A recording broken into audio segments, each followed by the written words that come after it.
So, hello and welcome to my astrology channel, which I frequent not very often. But yeah, it has been a long time since I have put out a video, but I have been really busy, so let's just get into it. I really have wanted to make this for a very long time, and it's basically a short description of how to interpret Rahu and Ketu, or north node of the moon, south node of the moon, respectively, in the personal chart and synastry chart. I know you may be thinking, okay, that's a lot to tackle in one video, but I really want to show just a very simple technique as to how you can interpret this really efficiently and read a lot of insight into your own charts and individual charts in general, as well as synastry charts.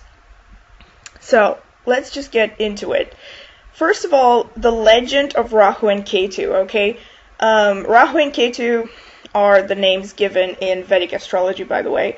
So in Vedic astrology, there is this whole mythology around, how at some point there was some epic battle going on between demons and, I think it was demons and gods, that's right. So, demons and gods, and there was this one demon, I forgot what his name was, doesn't really matter, who, long story short, basically ate from ambrosia, even though he was not supposed to, because ambrosia was reserved for the gods at this dinner party or something. Like, you can read the whole legend online. I'm just trying to give the overall gist of it. So, yeah, there's this demon who basically did something he was not supposed to do, eating the food of the gods, which made him immortal. And then he was discovered, and he was slain in two. Like, basically, his head was cut off. So he was not slain in two, his head was cut off. And in Vedic astrology, the head of the demon became Rahu, according to legend. And the body of the demon, or the lower half of the demon, became Ketu, which is known as the south node in Western astrology. And why is this legend important? Because, to me, it really explains very well what the energy and Rahu and Ketu are actually like. So what you need to understand is, first of all, this demon, to begin with, was a power-hungry being. And Ketu pretty much represents an area of your life where you are more or less literally constantly hungry, because the head, this demon was then cast into the heavens to live forever, but he was split into two. So his head didn't have a body, so no matter how much the head ate, it was never satiated.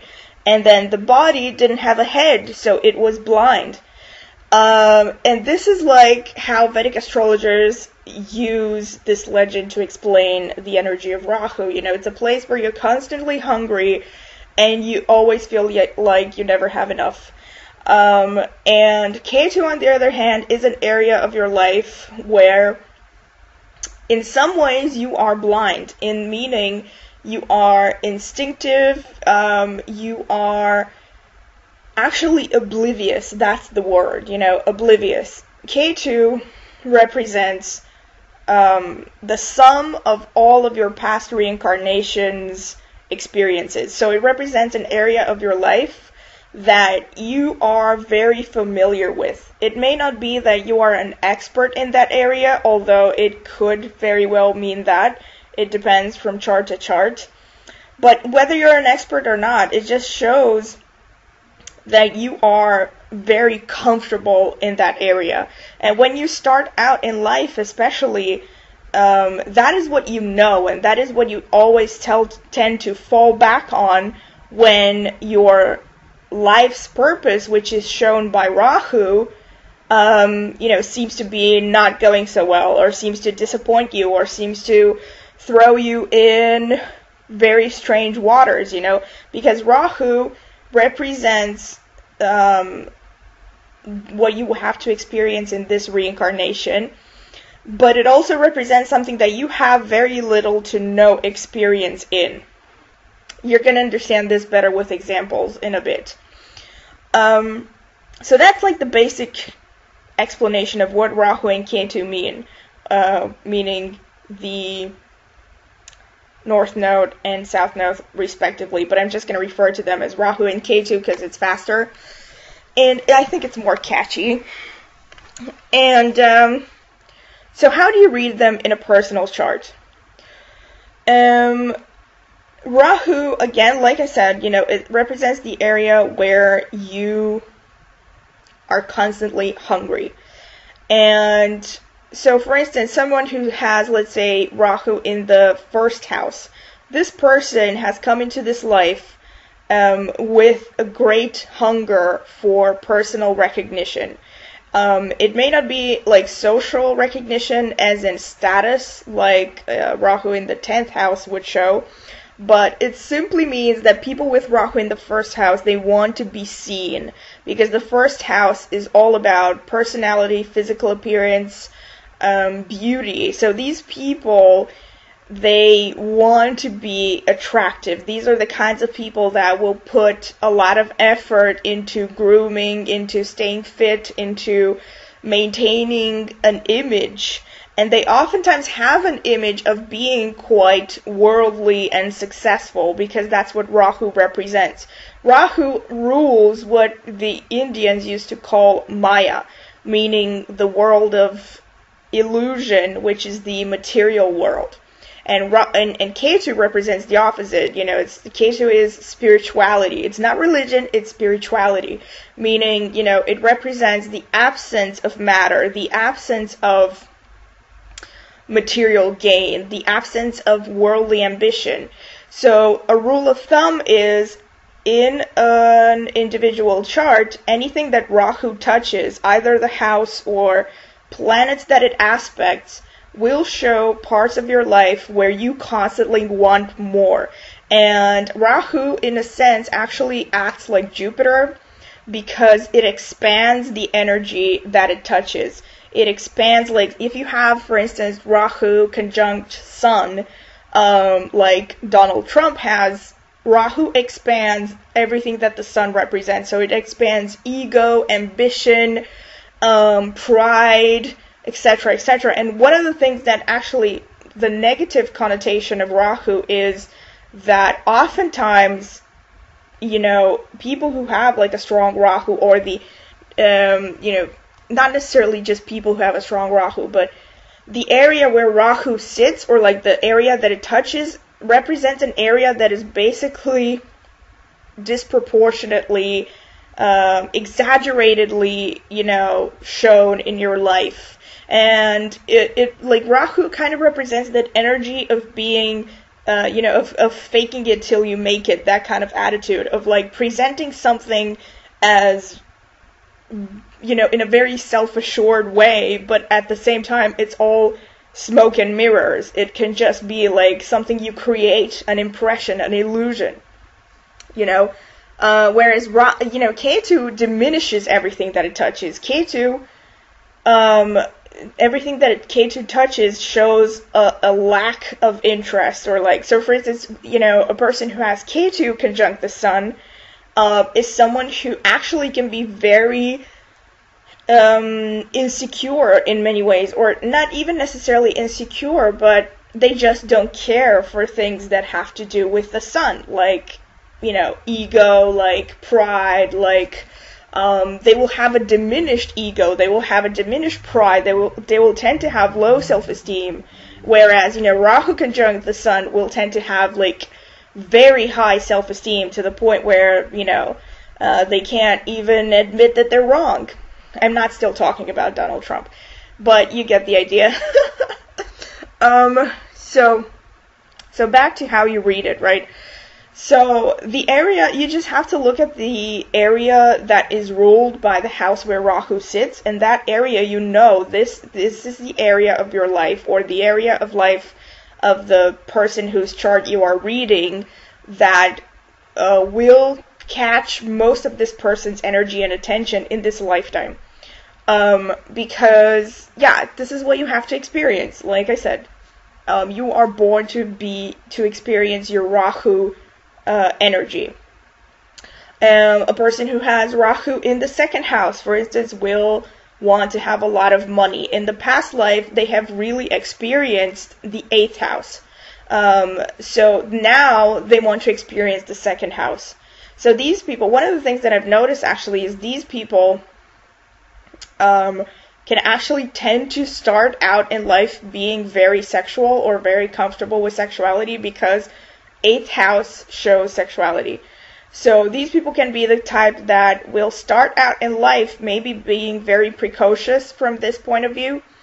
And the funny thing is that as you age, you tend to naturally drift away from the Ketu side of your life, which is what you were used to, and into the Rahu side of your life, which is what you are yearning for from day one. And so these people can start out in life being pretty promiscuous, let's say, and then by the end of life, or by middle life, they will tend to focus on building a family and, you know, gaining wealth, maybe building a family business, because the second house in Vedic astrology also represents family.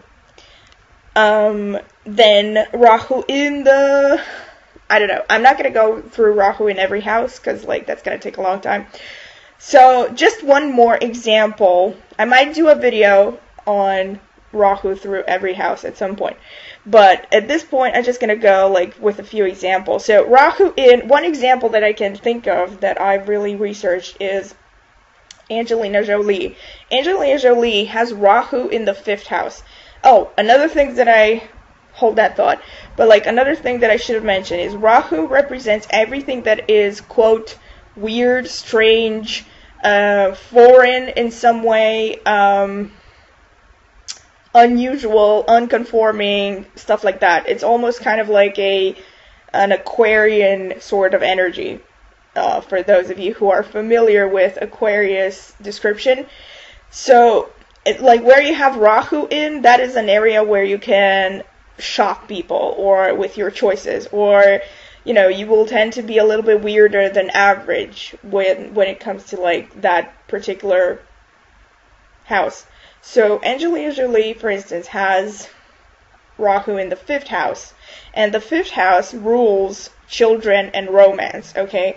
And yes, I don't need to tell you, okay, number one, her romances were very weird. Like, I don't know if you were a fan or like you remember from back in the day, but at some point she married one of her partners wearing vials of blood, and they wore vials of each other's blood at the wedding. Plus she had like multiple partners. She was openly bisexual. And then there was the thing about where she started adopting children from foreign countries, very Rahu. Yeah, so there it is.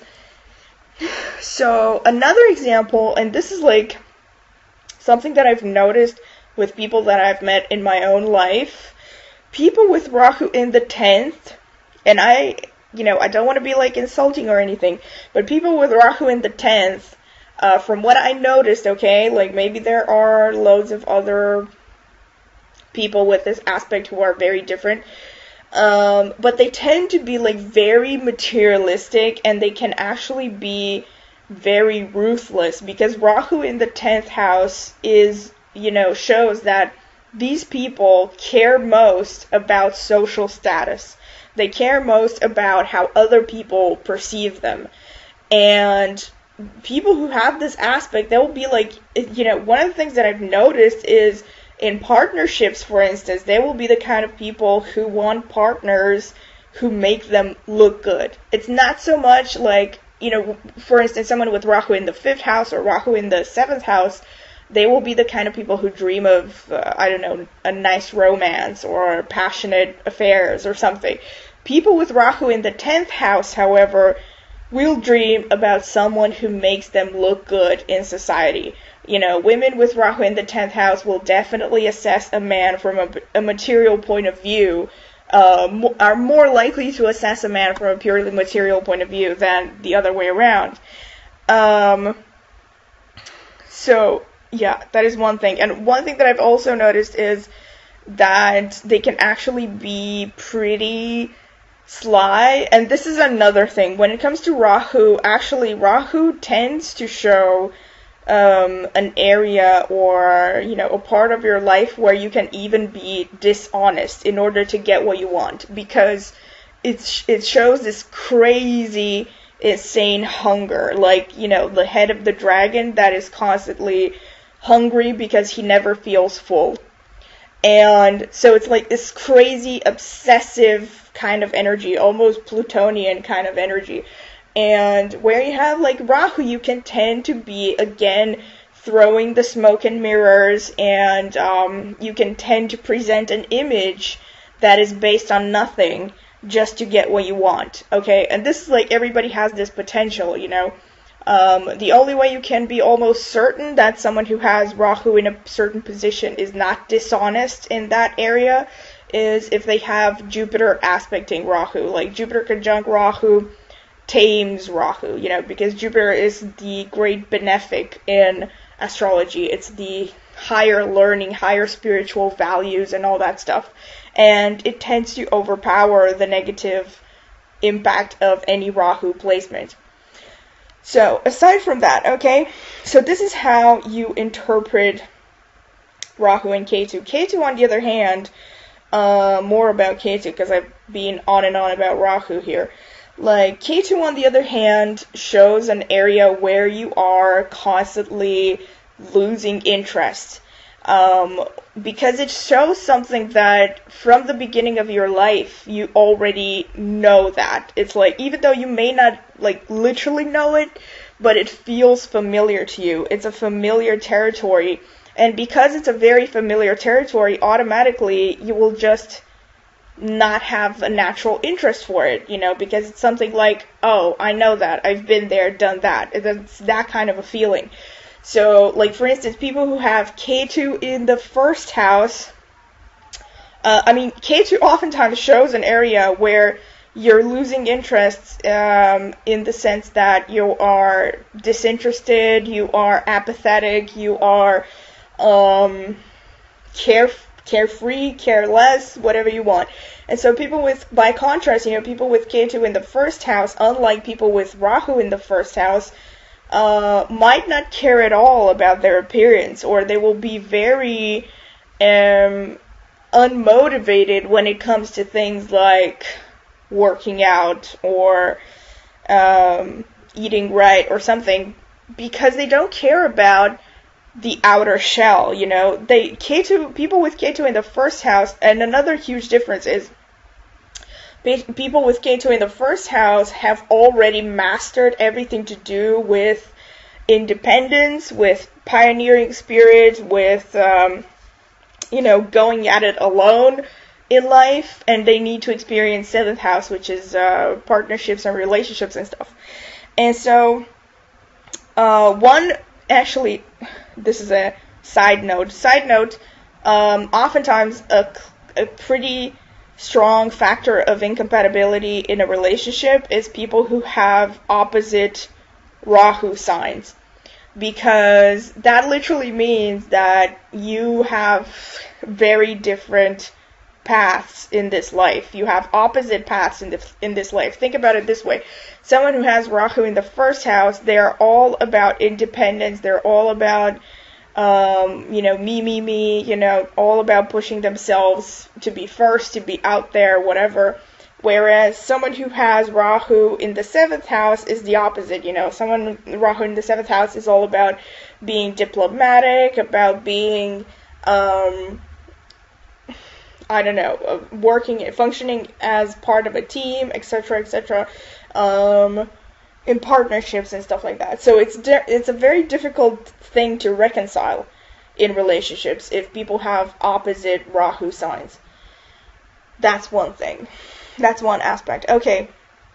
this is about Rahu Ketu in planets so far. But what happens in houses, sorry. And what happens when they touch planets? Like I gave an example, everything that Rahu touches is blown out of proportion. Everything that Ketu touches actually becomes dissolved almost over time, which is, at least from a material point of view, Ketu dissolves. But Ketu doesn't actually like dissolve or destroy, but it simply refines things, and it makes people hypersensitive and spiritual in the area that they function, that it functions, or the planets that it touches. Again, someone who has, let's say, Mars conjunct Ketu, this is someone who, when they start out in life, they could still have a very angry energy. They're very Martian. But as their lives progress, they will lose that interest in being a fighter and being, always pushing themselves first, and everything to do with Mars energy, like being a pioneer, being assertive, etc., etc. And they will tend to be more spiritual, maybe a kind of a spiritual warrior, almost. And so that's like, okay, again, I'm not going to go through all the different Rahu planet aspects and Ketu planet aspects. I'm sure you can find a lot of things online. I will probably make some videos on that in the future, but it would take too much time to go through everything. So I'm just going to go straight into synastry. But this is like the gist of how you interpret this, right? Rahu expands, Ketu diminishes anything that it touches. And in synastry, it's very interesting how this functions, because if you read traditional texts on Vedic astrology, they have these very fixed ideas about certain conjunctions involving Rahu and Ketu being very negative and almost pretty much deal breakers in relationships, in romantic relationships. Of course, when I'm talking relationships, it doesn't just refer to romantic relationships. It refers to any relationship. You can even check the relationship you have with your cat, for instance. But I won't get into that. So, for instance, let me briefly go through like all the aspects in synastry. So, for instance, Sun conjunct Rahu, when it's the woman's sun and it's the man's Rahu, this is seen as a negative aspect to have, because again, Rahu expands, and Rahu conjunct Sun basically means that the man's presence is expanding the woman's ego. So the longer these two are together, the woman will become more like the sun, will become more egotistical, more prideful, more like the sun. Now, some men may be okay with that in today's world. Of course, traditional texts, for pretty obvious reasons, they didn't like this to happen in a relationship, because women were supposed to be submissive. Okay, so you didn't want a woman who started to act like she was the queen of the house and you were her servant. That's not good. Again, things like Venus conjunct Ketu is seen as negative, because Venus represents love. It represents affection, joy, pleasure, fun, everything to do with fun and mutual whatever. Not just mutual, but your sense of pleasure. So Ketu represents a diminishing energy. And one traditional explanation of this is that the longer two people are together, the less they will experience the Venus things. They will experience less joy, less love, etc., etc. Of course, this is all pretty relative, actually. I couldn't say for sure because I haven't read that many charts, but intuitively, I wouldn't say that Venus conjunct Ketu is a deal breaker, or that it absolutely leads to the point where love dissolves. It could simply mean that this is a rather spiritual interaction, because Ketu is about spiritual energy. But also you have to understand that Ketu is past life. So like anybody who has a Ketu conjunct, like anybody who has actually a personal planet conjunct your Ketu is someone that has had some kind of a past life connection with you. That is the karmic theory. So people who have the synastry Venus conjunct South Node are people who have been romantically involved in a past life. But that in itself doesn't actually say whether it's like a negative thing or a positive thing. Because like connected could simply mean that yes, maybe you were married in a past life and maybe you had a long marriage and now you happen to meet each other and you have this sense of mutual recognition and feeling at home with each other. But it could also mean that maybe in a past life you were in love but were never able to have an actual relationship, and now in this life you have that chance. So, you know, the fact that it's a South Node connection, a past life connection, doesn't necessarily mean that, you know, the relationship would last, I think. That's one example. But another Ketu connection, for instance, Ketu conjunct Mars or Ketu conjunct Saturn is actually seen as a positive thing in a relationship, because again Ketu diminishes. So one explanation, one description would be that, you know, Ketu conjunct Mars diminishes anger over time. So maybe when you first start out, like you have a lot of hostility towards each other, or maybe you really push each other's buttons, but then the longer you stay together in that relationship, the less angry you will feel and the less triggered you will feel. Why? Because again, Ketu shows past life. So the planet that is aspecting your Ketu in someone else's chart shows the kind of connection that you had with this person in a past life. And having Mars conjunct Ketu in synastry simply means that in a past life you were in some kind of a military relationship or some kind of a fighting relationship. Maybe you had a lot of arguments with this person. Maybe you were, I don't know, comrades in like battle. Maybe he was like your superior. It could be like any kind of a military fighting connection, you know. So in a past life you were used to fighting to this person, and now you come into this life and you react much the same way with aggression. But Ketu diminishes everything past life over this life, so over the course of this life, you know, you will feel less anger to this person. Saturn, on the other hand, shows material obstruction, obstacles, delays, frustrations. Saturn in a past life could have shown like a professional relationship. It could have been like a father figure, but like or just some kind of a professional superior figure or something. But in any case, Saturn represents hardships. And so when you have like Saturn conjunct Ketu in synastry, it is said to be positive because obstacles are seen to diminish the longer you stay with this person. By contrast, Rahu conjunct Saturn in relationships is actually negative, according to traditional texts. Even though, like, if you read Western astrology descriptions, some of them will be positive in the sense that they say, well, you know, Rahu conjunct Saturn actually increases mutual responsibility over time and stuff like that, which can be true. But Saturn generally shows a lot of obstacles, a lot of material pain, a lot of frustrations. Everything to do with material frustrations is Saturn. Everything to do with delays and stuff is Saturn. And Rahu conjunct Saturn is actually really interesting, and I'm probably going to make a video about it at some point soon.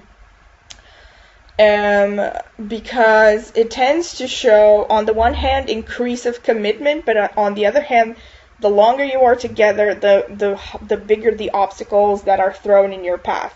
And this is actually an aspect that I've seen a lot of the times show up when when two people fall in love and one person is already in a relationship. Or two people fall in love and it's just the worst possible timing. Like, that person could be from another country and it would take too much for them to move and give up everything, and etc., etc. Because, again, Saturn shows physical hardships and it shows, like, material impediments to your relationship. Again, Venus conjunct Rahu and Moon conjunct Rahu, especially when it is the woman's moon. Actually, when it's the woman's moon and the man's Rahu, that is a positive aspect. Because the longer they are together, the more feminine she becomes. You know, the more she expresses her moon energy. But also, and Ketu conjunct Moon, if it's the woman's moon, is negative, because the longer they are together, the less feminine she becomes, or the less feminine she feels. And the less interested she will be in mothering, for instance. Mercury conjunct Rahu or Ketu are not that relevant either way. They could both go either way, really. But Venus conjunct Rahu is seen as positive, of course, especially when it is the woman's Venus, because the longer these two people are together, the more feminine she becomes, the more feminine she feels, and technically the more fun and affection they will have together. And Jupiter, again, Jupiter conjunct Ketu is seen as negative, because Jupiter represents expansion, optimism, higher knowledge. It shows opportunities, luck in life. So when you have someone's Jupiter conjunct another person's Ketu, their Jupiter energy becomes diminished as time passes on.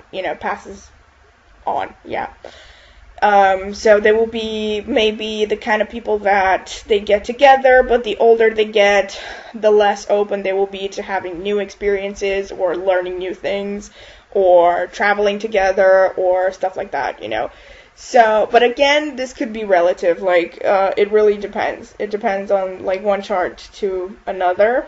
It could sometimes be positive if there are other things that Jupiter aspects as well.